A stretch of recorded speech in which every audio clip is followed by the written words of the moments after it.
Amberly Lago's survival story is nothing short of amazing. She had it all. She was living the California dream with her husband, her 2 kids, and then a random accident changed the course of her life forever.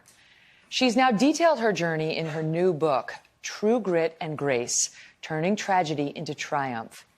And boy, is that true in her case. Here is Amberly Lago's story. Watch. You know, finally, I had the man of my dreams. We had a baby. My oldest daughter was 13. And just life was good. A wife, mother, fitness model, and personal trainer, Amberly Lago was living the California dream. And I felt like the rug was pulled out from underneath me. Just in an instant, everything was changed. 911. Hi, there's an accident on Ventura Boulevard. A girl came on her motorcycle and just totally got smashed. Does she need paramedics? She needs paramedics. Her leg is twisted up and there's like some out of the house. A truck hit the motorcycle Amberly was riding. I immediately had pain.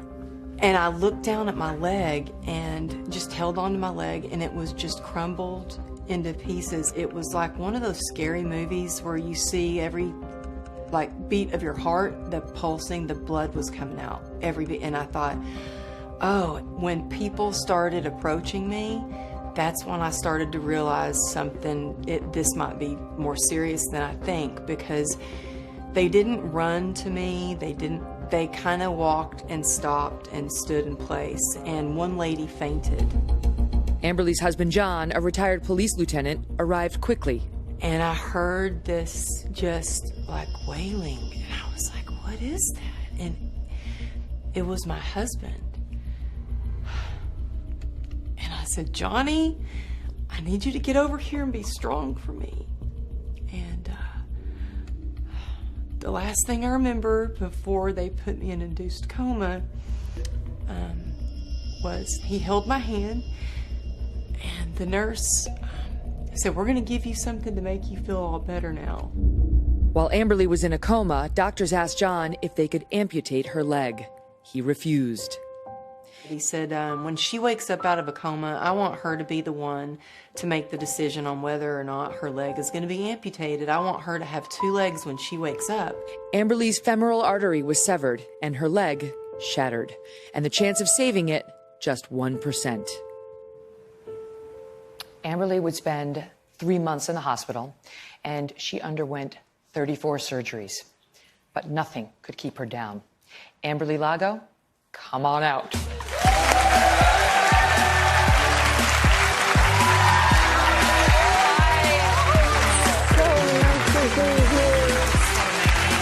you for coming. All right, so I know you want to hear about Amberly, and so do I, because the real story is not actually the accident. It is what happened on the road to recovery that is amazing. That's next. We're here now with Amberly Lago, whose life was forever changed when her motorcycle collided with an SUV. Against medical advice, she refused to allow doctors to amputate her heavily damaged leg, fought through countless surgeries and physical therapy. And she writes about all of this and overcoming that adversity in her book, True Grit and Grace, Turning Tragedy into Triumph. She knows of what she writes. Amberly, 34 surgeries. The pain on a scale of 1 to 10 that you went through in the recovery was what?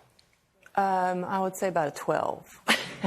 So it was off. It was off the charts. It was awful. Yeah, it was awful. And I thought the pain, I thought, well, it's going to get better.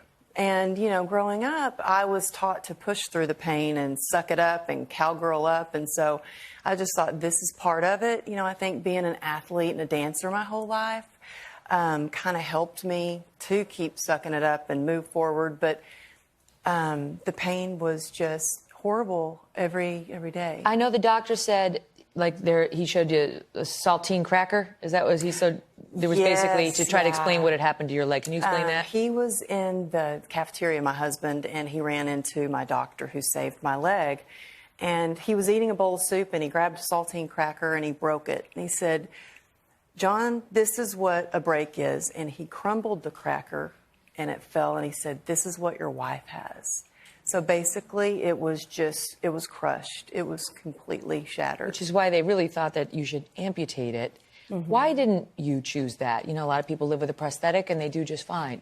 You know, to me, it was just never a choice in my mind. I think because I was a dancer my whole life, and then a fitness trainer in the fitness industry, and a big runner, and I ran every day, and running was that was my go-to. That was my therapy. That was my drug of choice. That's what I always turned to. And I thought, how would I do that? You know, I know there are plenty of people out there that do run. There are Olympians. But for me, I just wanted to keep my leg. I just wanted to. So all these surgeries later, 34 surgeries, tons of pain throughout the process. You grit it out. Then you find out you have something called complex regional pain syndrome, which they call suicide disease because there's no known cure. It leaves you in constant chronic pain, and the pain is ranked higher on the pain scale than anything, than, you know, passing a kidney stone, than childbirth. It's ranked higher, and there's no known cure. So you're left every day, if you're in a flare-up, especially in constant chronic pain. And so people, once they find out, you know, that they're going to live the rest of their lives that way, a lot of times people slowly kill themselves with, you know, drugs or alcohol, or they take their lives right then and there. this chronic pain is not only incredibly painful, obviously, to deal with, but it can cause great depression. It can just cause depression. And I know you suffered that as well. So how, you know, turning tragedy into triumph, how do you get past that? Because I think a lot of us would not be able to. Yeah, you know, I was in a really dark place, and I think we all have that light inside of us, and for me, mine was getting really dim, and I think it was God's grace that got me through. I got on my knees and I prayed. I needed help, and I reached out to people for support, but I thought, you know, I have a choice here. I can either go down that road of despair and self-pity and depression, or I can make this better, make a life for myself. And so I got a notepad that I had, and I just started writing everything I was grateful for. And whether that be that it was, you know, in the hospital, that I had a view from the hospital room, but I wrote everything I was grateful for. I wrote down the nurses' names that came in to check on me, my husband, my family, my clients. Everyone says that gratitude journal really works. Everybody says that works. It works. Can I ask you, because I know at some point you thought, did I make the right choice? Maybe I could just, you know, I'm in so much pain, just take it now. Now I will go for the prosthetic. And they said no, that you would still have this disease. You would still have complex regional pain syndrome, even if they took the leg now. Why? How can that be? Well, I got to the point where I thought, I'm in so much pain. You know what? I made it through all these surgeries only to just be in constant pain. You know, I was so proud to be upright and walking, and I thought when I learned that it's not going to get better, I said, just take it, just amputate it. And they said, we can't do that. It's in your sympathetic nervous system. So for lack of a better term, it's like a computer that needs to be rebooted. So I have had every kind of treatment, from a spinal cord stimulator where they put metal leads in your spine, which it didn't work for me. I had... They've tried to manage it, but it's not...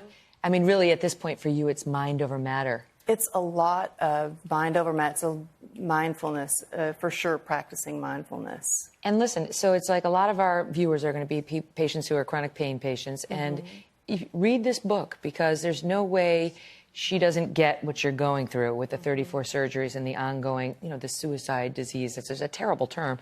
And maybe there's hope. You know, if you can get through what you describe as like fire ants all over your leg on a daily basis, what else could you handle? What can the human spirit take and still be beautiful in every sense of the word?